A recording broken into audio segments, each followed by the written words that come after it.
Guys, next week na yung prom natin. Wow! Magpapaganda na ako! Ako din. Ano ba ang ingay nyo? Nag-review ako dito, oh! Oh, be, huwag ka na sumali sa prom, ha? Bawal yung pangit doon.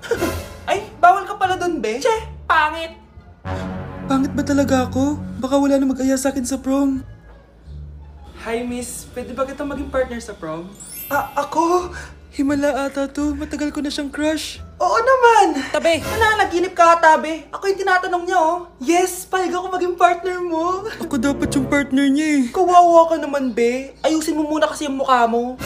Humanda ka. Magpapaganda na ako. Dito na po ako, Nay. Oh, anak, na paano ka? Mukha ka na namang zombie, oh. Nay, kailangan ko lang gumanda para ako na lang yung partner ng crush ko. Buti naman, na-realize mo na haggard ka na. Dahil sa kaka-review mo yun, eh. May pag-asa ba akong gumanda, Nay?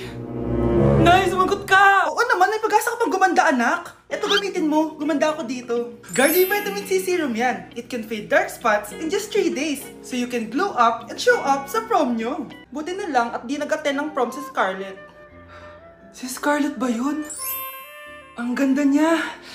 Hoy! Saan ko pupunta? Sorry guys, I'm late. Scarlett, will you be my prom date?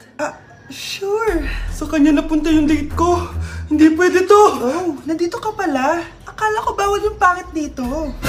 Bawi ka na lang next year, ha? Ay, wala na palang next year.